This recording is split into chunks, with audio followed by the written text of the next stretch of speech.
So Brad, I'm going to keep my questions quickly. This is a treat. We did this a couple of years ago in Atlanta where we had open mics and we let the audience ask you anything. Yep. And it was interesting how open everyone was to ask questions that go beyond business, but also about your perspectives on life. So excited to have that. That's part of the treat here today. But before we start that, I'd love to get the update. You have left the active role of day-to-day management at XPO. You've split this into 3 different companies. You founded $7 billion organizations in your life. What's next? Something big. Like, I can't do something small next, otherwise people are going to be very disappointed. I have very high expectations.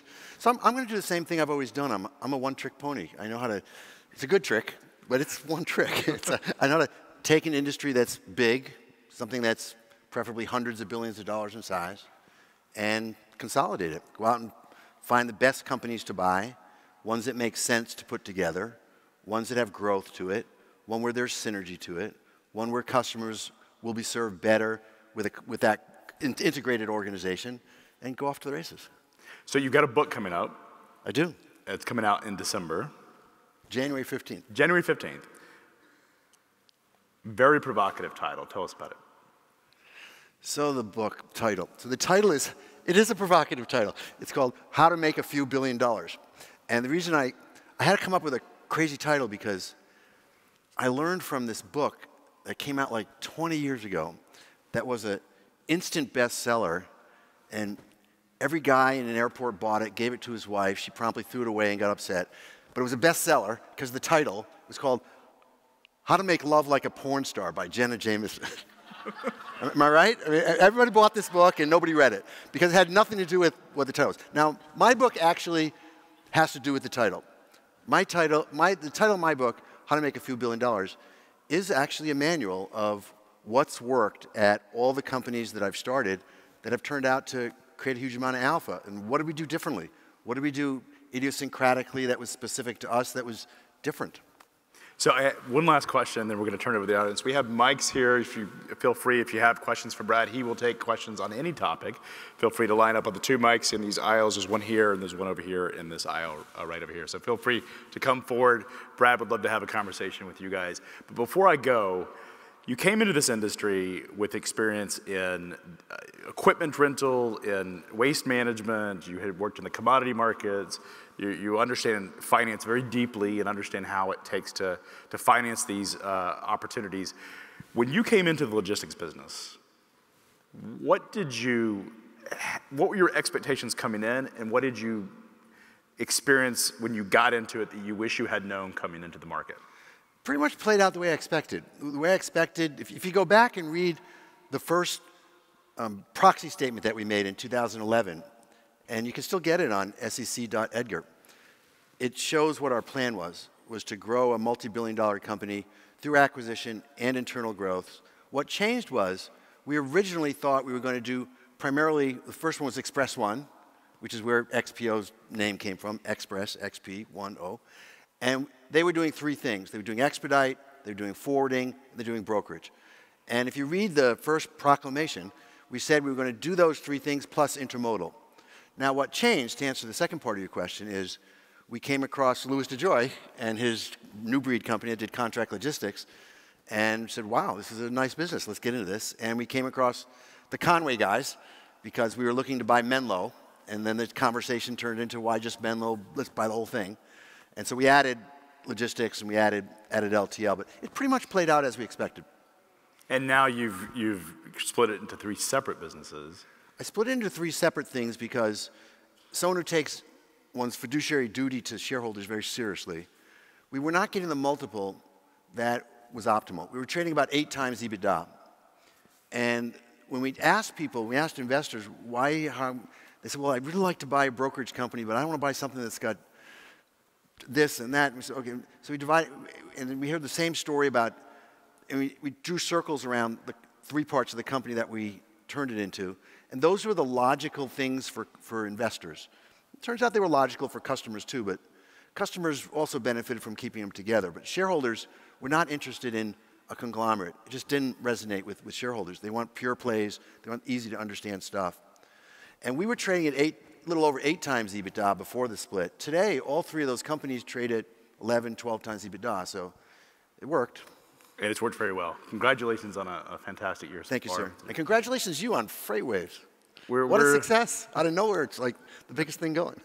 We're certainly honored to have our audience and very proud of what the team has built. I mean, it's a fascinating industry that is, has not been transparent. We have the opportunity to deliver high-frequency data and market intelligence. We're certainly honored to have our audience here.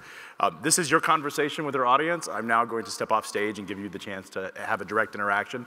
Everyone, give Brad Jacobs a hand, and appreciate it. Thank you so much. Thank you, Craig. And thank you for coming to my town hall. So I have no idea what we're going to talk about because I don't give speeches. I stopped giving speeches years and years ago because it's boring for me and it's boring for the audience. What I like to do is have you set the agenda, have you ask the questions. There is no question that's off limits. Ask about anything whatsoever on any subject, and I'll try my best to answer it. Who's going to break the ice and ask the first question? I guess there's a mic there, and there's a mic. Where's the second mic? Up there. Okay. Well, you can ask. I'll repeat it. Go ahead. All right.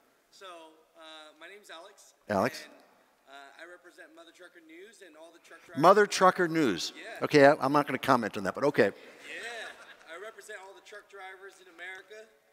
They all watch me on social media. And so as a truck driver myself and a person that's just come from nothing, if you come from nothing, can you still read your book, How to Make a Few Billions, and is it actually possible for a person that comes from nothing to get to $1 billion? For those who couldn't hear him in the back, there's a question from a trucker. Let's have a big round of applause for truckers. And the question was, if you come from, his words, nothing, which I'm going to dispute that, but okay, I'm just repeating the question, can you still make a few $1 billion?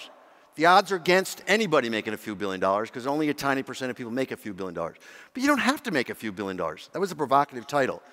You can make a much smaller amount of money and still be a hero to your family and your grandkids and enjoy life and be able to retire early or whatever you want to do. So the book will help. The book, what I put in the book was everything I know about making money.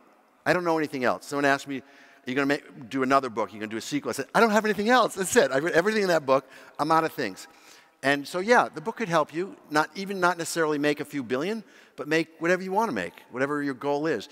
It's also not just about money, because money is money, and it's interesting, but it's not the whole story.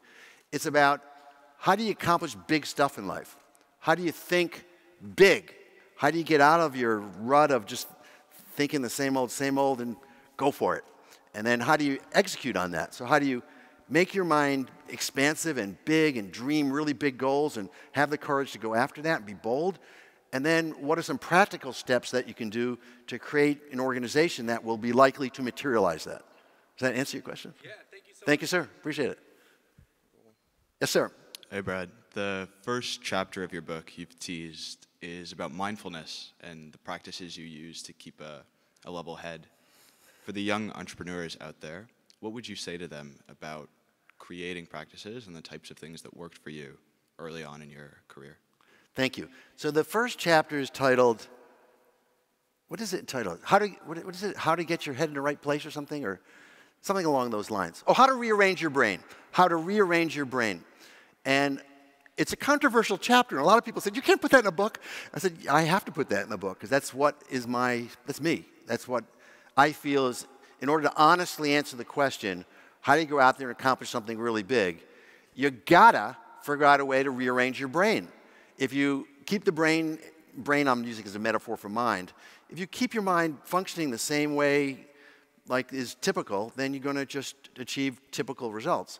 So you gotta find ways to get out of the same old. And I put a bunch of things that work for me.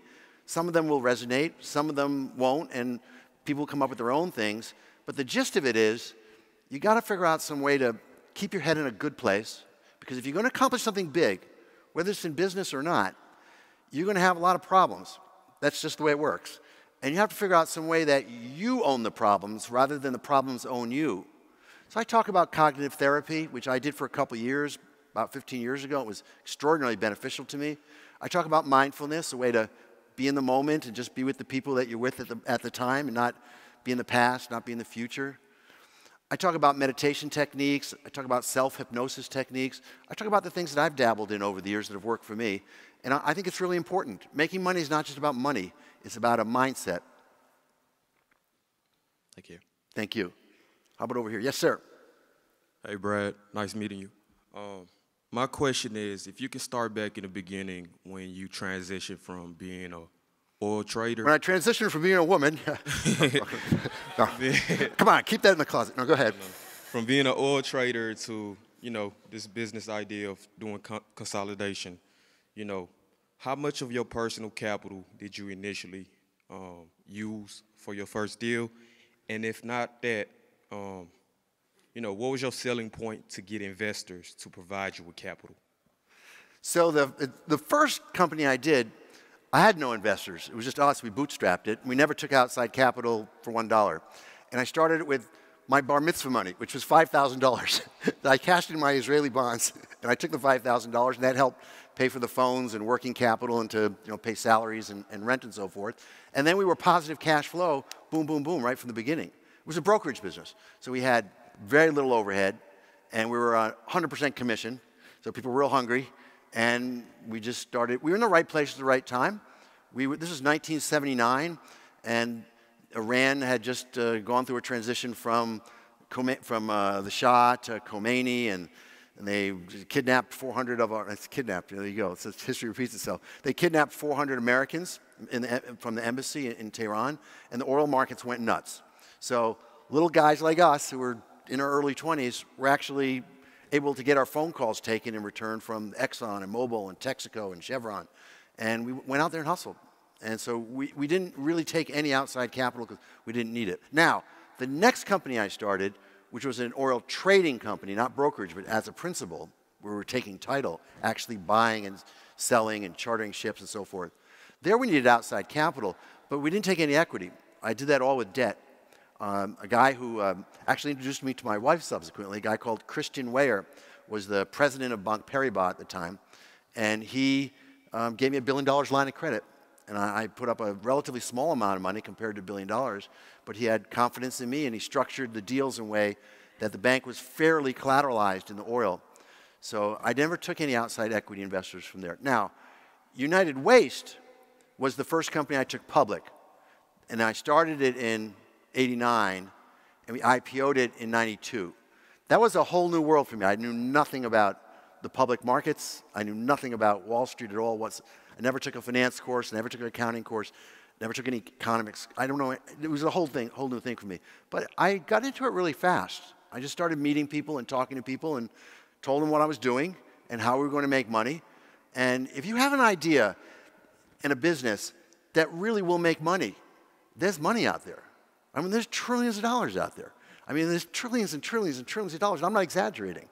There's more money out there than there are ideas and businesses to invest in, which is why the stock market, despite all the craziness in the world right now, still just stubbornly doesn't go down much.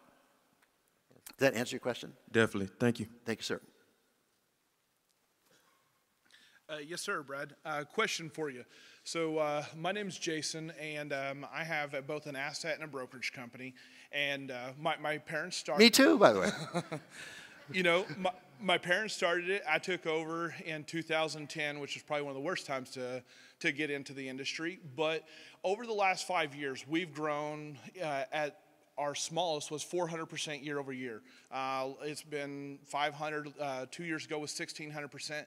And I'm very proud of what we've done, but my fear is I see businesses all the time scale very rapidly, and I see the vast majority of them fail. And so although we continue to do well, and even in this market, we've actually had a pretty good year, something I'm very proud of and excited about. I mean, I seem to go to bed with that fear. I wake up with that fear is failure. And so someone who has scaled multiple businesses, done that time and time again, I know there's a lot of variables. I know there's a lot of different scenarios. But what is the one thing that you've seen between successful companies that have done it and then the thing that you've seen with companies that have not done it successfully? Two things. First of all, congratulations on your success. This is America. God bless America. I mean, that's the American story. It's been really, really makes me so happy to see people doing that. That's fantastic. So a couple things. One is you mentioned going to bed at night, having the fear of failure. That's a good thing. It's good to have that anxiety. It's good to not to feel I'm invincible, I'm definitely going to succeed, and because you're not always. There's going to be setbacks, there's going to be bad years, there's going to be people let you down, or tech's going to, whatever. There's going to be problems along the way.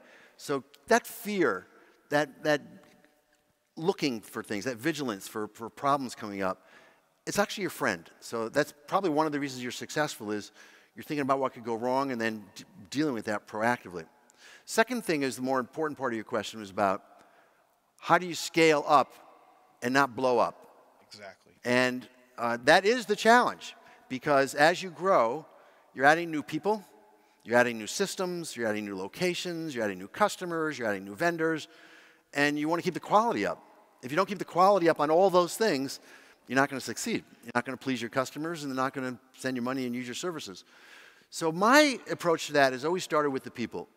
I've had a huge emphasis on the people and making sure that I'm really careful who I bring into the company. They got to be super honest. They got to be really hardworking and have fire in their belly and really hungry to really work hard and really want to succeed. They got to get along with other people. They got to be humble people that can be collegial and collaborative with other folks. And they have to have integrity. They have to have lots of integrity. They have to be substantive people. Even if whatever their job is, whether it's the receptionist or whether it's a COO or CFO, anybody, they just have to be good people. They have to be people that you really enjoy, you really respect, you admire, that you want to spend time with, that you feel you're getting the long end of the stick, bringing them into the organization. I've always tried to hire people who are smarter than me, and I have for the most part. And I've always tried to hire people who are super, super honest because you can't be always looking over your shoulder at your own teammates. I mean, your teammates have to be a team. You know, there's that cliche, and I use it all the time. Teamwork makes the dream work.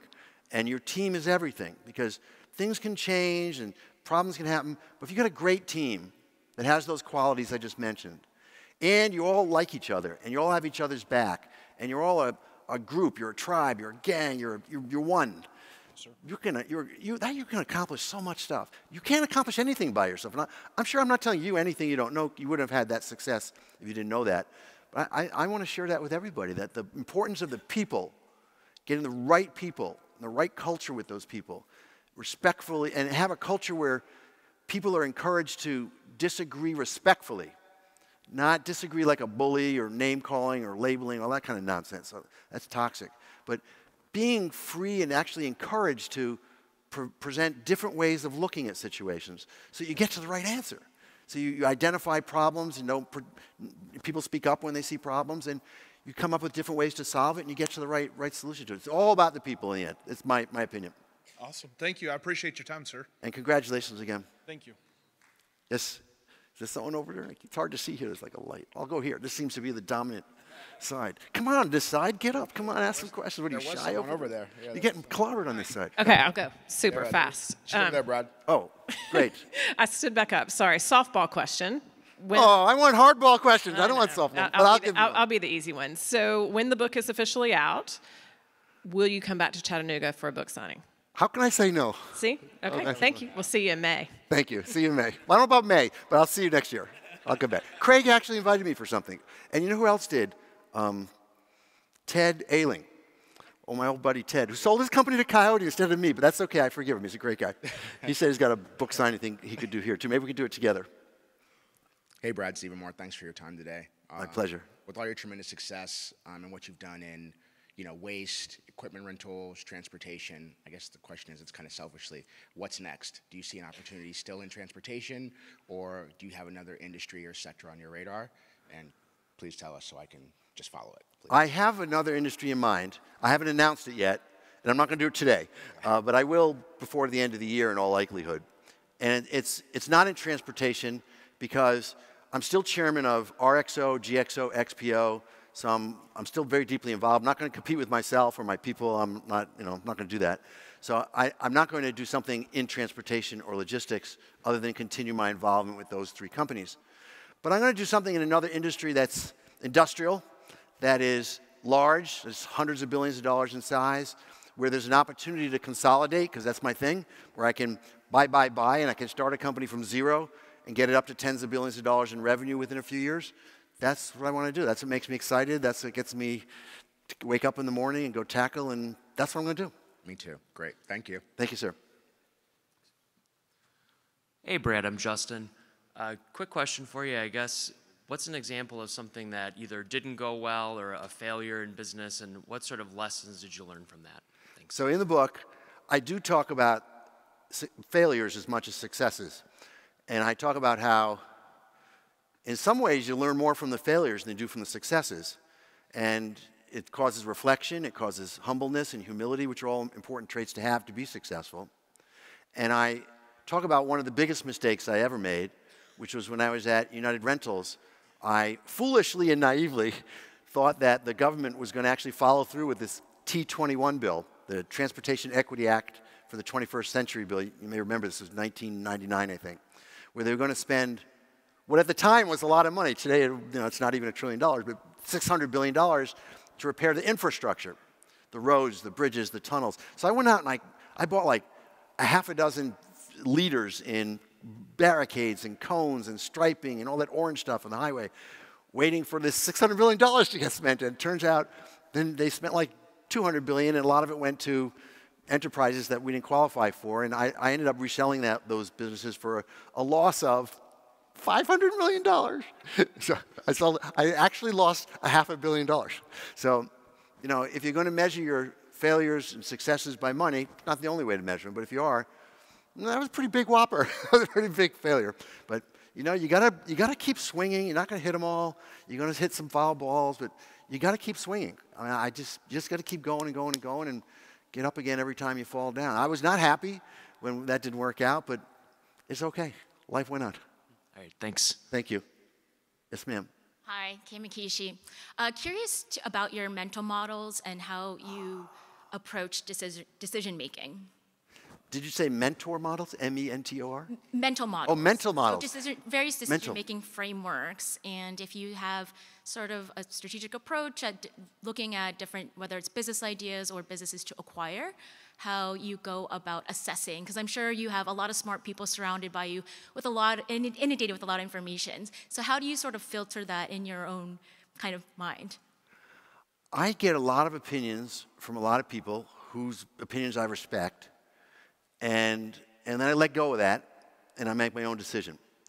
I can't go by the consensus all the time, because you're not going to do extraordinary stuff if you go by the consensus.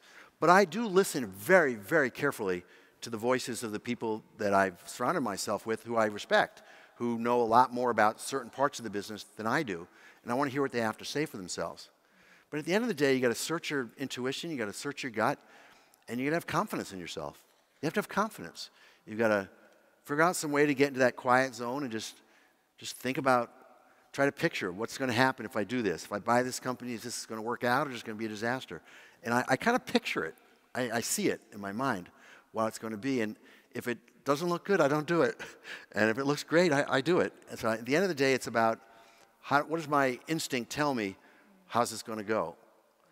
But it's not just woo-woo. I mean, I do listen to the people who are experts. And I have a lot of, I'm not a real, people call me a numbers guy. I'm not a numbers guy. I'm really not a numbers guy. I have fantastic numbers people around me who can slice and dice the numbers in 1,000 different ways and talk about return on capital and margins and EBITDA growth and all that kind of stuff.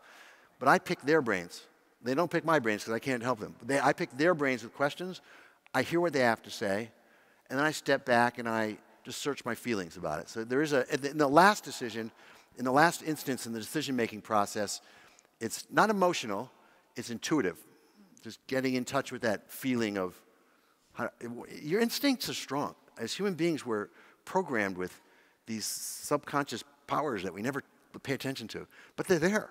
We have instincts. And if you just kind of go inwards and just feel it, it feels bad, I don't do it. It feels good, I do it. Great. Thank you very much. Yes, sir. Hey, how's it going? I'm Aiden O'Keefe, Nos Freight. I'm new here. I'm new to the industry. Welcome. Thank you. Yeah, young guy, started not too long ago. So I'm a big fan of luck, right? I consider. I'm sorry, you're a big fan of? Luck. Luck. Yeah, I consider myself to be a lucky guy. You know, I mean, I think all of us are just to be here. But one of my favorite sayings is luck is where skill meets opportunity. You know, and everybody else has had all these great hard-hitting questions, but mine is broad. You know, what's your stance on that statement? Luck is the intersection of skill and opportunity? Yeah. I mean, there is a large degree of randomness in life. I'll agree with that. I guess you can call that luck. I mean, where you're born is lucky. And, you know, if you're born in certain places, you got bad luck. It's going to be real tough if you're born in Zimbabwe to really succeed. And you're likely, just being born there, to live a shorter life and to get sicker and not get a great education and not be as comfortable. And it's just luck. You happen to be born in Zimbabwe.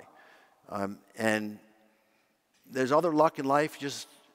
I mean, I had a lot of luck, a real lot of luck. I got in the oil business, and the oil business went crazy. I got in the garbage business, and there were all these regulations passed that got rid of all the small dumps, and the big ones really succeeded. I got in the rental business, and all these people, all the customers started renting equipment instead of buying equipment. And so I've had a lot of luck. There's been a lot of luck there. We built up the XPO organizations in a time when there was global synchronized growth all around the world, where there were almost no interest rates. You get money for free almost on borrowing, where there was just a really good time to make money. It was hard not to make money during that time. So we've had a lot of luck. But I don't think luck is the main thing that determines whether you're going to be successful or not. And I certainly don't think luck has almost any influence on whether you're going to be happy or not. And happiness is, I think, more important than being rich. And I think it's more of a, so the facts are the facts, the circumstances are the circumstances, the world is as it is. You've got to radically accept that. You've got to you can't be like, you know, you see people, you know, they're always complaining and whining about this, and they're a victim of this, and this is unfair, this is like, just chill. Like, it is what it is. Like, not going to be perfect. It never has been perfect. It's never going to be perfect.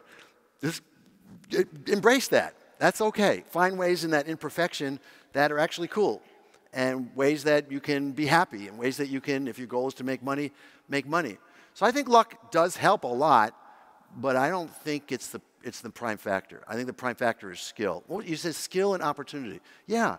Well, yeah. So opportunity, you got to take the opportunity. A lot of people get opportunities and they're scared. They're just too scared. They're frightened to take the risk, and they don't take the opportunity.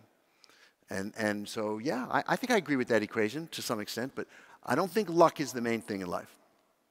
Right on, yeah. Thank you. Thank you. Good morning, Brad. Dooner at FreightWaves. I caught your session in 2019. Your Q&A was amazing. Thank you for doing another one today. It's somber times, though, for a lot of brokerages. It's been a very, very tough market. It's been a long, sustained freight recession, one you could lose $1 billion in. But in your experience, how does this market right now compare to previous ones you've been in, and when do you think it improves? Well, the brokerage market is a very cyclical market. There's good times and there's bad times. And the big mistake is when you're in the good part of the cycle, you think it's going to last forever, because it's not. And if you overstaff and overinvest, and you know, your leverage is too much when you come down, if you borrow too much money. And the same mistake is when it's down, to think, oh, it's always going to be down now. Time is different. It's not going to go back up. It is going to go back up. So we happen to be in a part of the brokerage cycle where it's hard to make money. It's very hard to make money. That's okay. That's part of the cycle. That's why it's a good business. It's not a flat business. The fact that it is volatile over the course of the years, that's why brokers exist.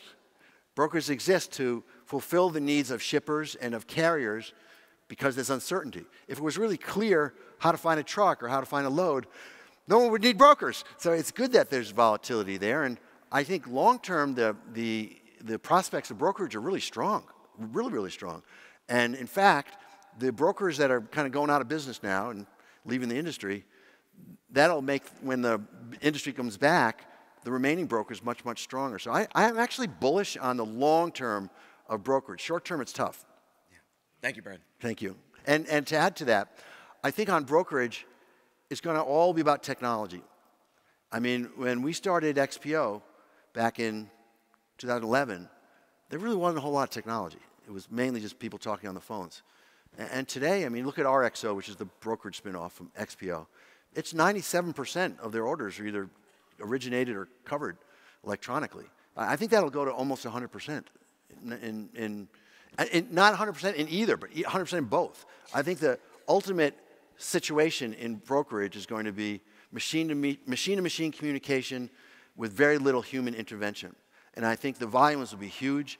And I think there'll be the same phenomenon that happened back in the oil business when I was in it, where a futures market developed, a derivatives market developed, and then there was a merging between those two. I think that's going to happen in freight brokerage as well. There'll be a Wall Street phenomenon where people will be able to buy phantom freight, so to speak, and lock in rates and hedges, and Wall Street guys will do that. And then the physical markets will play off of that. So I think the brokerage market's going to be much, much bigger in due course, but it's going to be all AI-based. I don't think it's going to be a lot of human involvement. I wouldn't have my kids say, you know, when you have your kids get into brokerage, I think that's a good job. I think it's more of a technology play, I think, in the coming decades. I agree. Thank you. Sir. Hey, Brad, thank you. My name's Reed. Question, how do you celebrate your victories, and are gongs involved? There's no gongs involved. Okay. I do celebrate victories for a very short period of time and then move on. I don't spend a whole lot of time patting myself on the back because I don't think that's a real good recipe for success. I think the biggest enemy for success... You got to do something. What do you do? I jump up and down and say yay for about 10 minutes and then move on. Like your biggest win, like what did you do? What did you do? I mean, maybe I'm on the spectrum or something because I don't get like that. I don't get really super down when we have problems and when things aren't great. I really don't. I get a little down, but really not perceptively. And I don't get really up when we're winning something in business because these things are just one of many, many things. There's not like one thing that changes the whole everything. So it's just one. And I think arrogance is your biggest enemy in making money. It's actually your biggest enemy in life, in relationships and just enjoying life, is just get full of yourself. Just think you're the, I mean, that's what does it say in the, hubris right before the fall there. But, so I mean, it's not good to take yourself too seriously because at the end of the day, we all die. So how seriously are you taking yourself then? I mean, the only thing that's for certain is every single person in this room, including me, we're going to be dead sooner or later, and probably not as later. You know, it's decades, not long. I'm 67. My folks lived to 85 and 90. So let's say I lived to 87. My wife keeps reminding me we probably have 20 summer vacations left, Brad, and you know, it's not a lot.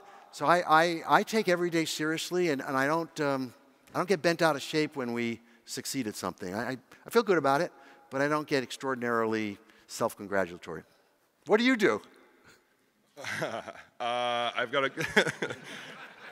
Come on. So I was actually going to ask you if you wanted to sponsor my gong, but we can talk about that later. Your gong or your bong? What do you say? Well, gong. Funny you mentioned that. Yeah, freightgong.com. You can check us out. But anyway, no, I have a software business. I was in the brokerage for a while. I sell some hats. So I appreciate your response. Thank you. Thank you, sir. Yes.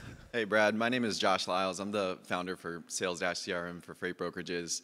I was curious about your just mindset, approach, or advice that you would have just from the earlier days when you were trying to build and develop relationships and trying to grow and scale your business. What advice would you have for that? In order to do marketing or do sales, in order to get sales, yeah, and just building and developing relationships in the early days when, you know, people didn't know who Brad Jacobs was. Well, a lot of people still don't know who Brad Jacobs is. I mean, you all do because you're from the same industry, but most of the world has no idea who I am, and they never will. I think getting penetration into the market is how you grow the business. So you have to figure out how to do that. You got to figure out how are you going to connect with. Well, first you have to figure out who you want to connect with. You have to identify who are the customers and who are the vendors and who are the employees that I want. And then that's a very, very important first step. And then you have to figure out, well, where are they? Because I got to meet with them there. And how do you meet with them physically? How do you meet with them over the internet? How do you just figure out where they are and how do you get to them? But I'm not a big marketing guy. I've really never had a marketing department at XPO. We had some people who dabbled in marketing, but we never had a chief marketing officer. We never had a marketing organization because I came from a school of thought from my previous businesses that I saw some competitors do a lot of spending on marketing and they didn't offer a good product or a good service and their business didn't grow. So they were yakking about how great they were, but customers were using them and saying, I don't care what your advertising says, I'm going to use someone else. So I thought it was kind of a waste of money. maybe I was a little too frugal on that. Should have spent a little more time, should have spent a little more money on marketing, but I don't think, I like to take the money that was going to go into the marketing budget and put that into customer service somehow. And then just market by word of mouth. If you have a great service, if you are solving problems for people, if you have customers and you're saving them money, if you have something in your service, your product, your technology that is taking waste or inefficiencies out of customers' supply chain, out of their business, and is making them money, they will find you. You don't have to find them. They will find you. If you have a great company, investors will find you. People are looking for that. If you have a lot of business going on, vendors will call you. So I don't think the emphasis should be on going out and trying to get people. I think that the emphasis should be on forming a situation where people want to get you. That's my philosophy on that. Okay, just quick follow-up. So your first, let's just say like 5 customers. What did you do to earn your first 5 customers as business? In business as a whole or in transportation? Transportation. In transportation, so I acquired them because I bought Express One. They were up in Buchanan, and I think a lot of them were pretty skeptical, actually. They had no idea who I was, and they were scratching their heads a little bit. But they gave me a chance. I mean, they weren't going to just fire me the first day. And as they saw, after keeping doing the business for a few months, that we actually didn't mess it up, and we didn't make it worse, and we didn't do what a lot of private equity guys come in and do, and they cut all the costs, and the service goes down, and they disrespect the customer. We didn't do any of that. They kept doing business with us and gave us more business. We gained share of wallet. So that's why I like M&A. I like M&A because it's a shortcut to growth. Instead of it's actually more creative to do it purely organically. Just bootstrap it like I did my first 2 companies and just go customer by customer. But it takes a long time. If you want to get big, and I want to get big, as I have and as I will in my next one, I got to do M&A. There's no faster way that I know of to grow, to scale business up to something that's tens of billions of dollars in size, other than M&A. M&A is like the cheat for me. Good deal. Thank you, Brad. Thank you, sir. Bo King. I started at XPO back in 2015, and I remember in the first 2 weeks we had these, the trainings, and then you would come on the screen, and one of the things that you mentioned, and I think that you've been bullish this whole time on AI. You even told us, I remember explicitly saying, someday we're going to have robots doing a lot of things, and we're all going to be able to sit down and be leisurely. And I see that you continue to be bullish on AI. What are your perceptions, though, of AI kind of replacing things and then leveraging it? Like, where do you sit on that? It seems like sometimes it's more of a replacement in areas, and others it's leverage. I'm, on the one hand, so excited about AI and where these developments are going. And I can't wait to the day where we're outsourcing our cognitive functions, our sensory capabilities, our memory and everything, and we're just like sitting back and enjoying and cruising on life. And we're in a world where we can have relationships that are so intimate, but they're not physical, they're metaversy. That's going to be really, really, really cool. On the other hand, I'm really scared of AI. I'm really scared of AI because AI is a tool. It's a technology. This is a trend. And in the book, I have a 2 million year history of the biggest inventions in technology. And AI is the biggest of them all. And the tools are created by people who have intentions, who have motives, who have values, who have ethics or the lack thereof, and they customize the tool for that matter. And the problem we got is there's a large swath of the globe that's under the thumb of dictators who are just evil. They're bad dudes, and they're controlling billions of people for their own personal benefit and holding them all down, and they want to do all kinds of nasty stuff. And they're investing in AI as well. I don't think their AI is going to be as benevolent as our AI. I think our AI is going to reflect the values of the West, of freedom, of democracy, about all the things that we stand for. And I think that the AI in the autocratic countries is going to be used for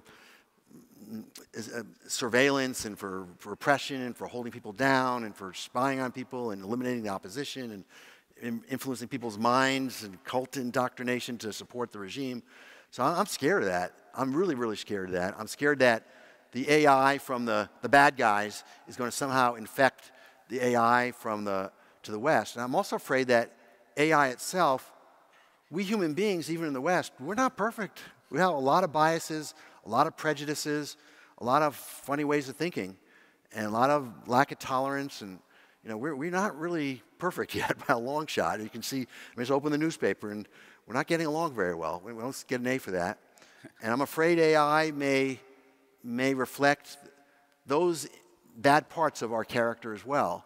So I'm a little scared of AI, but I'm really excited about it too. I'm hoping that AI and all the fast dispersion of information, of knowledge around the globe will be a positive thing, because people will not be able to get away with bad stuff in darkness.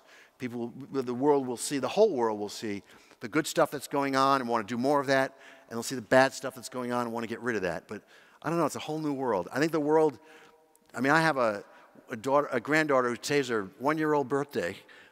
I'm tempted to sing happy birthday in the video that center, but I'm not going to do that.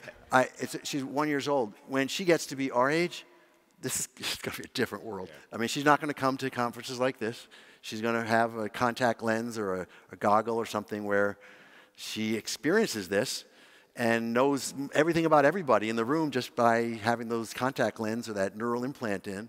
And she'll be making connections with everybody, and she'll have so much information, so much knowledge about what's going on in the world, and she'll have the benefit of having read every book that exists and the summaries of all those. And it's just an interesting world we're going into. I just wish I was a lot younger. Yeah. Thank you. Yes, sir. Hey, my name's Ben. I'm with FreightPop. We're a shipper TMS. And we're in kind of growth stage right now. We're still at a phase where we're growing, things are going well, but everybody's job matters. And I'm a product manager. I'm in the org chart. I'm somewhere in the middle, you know.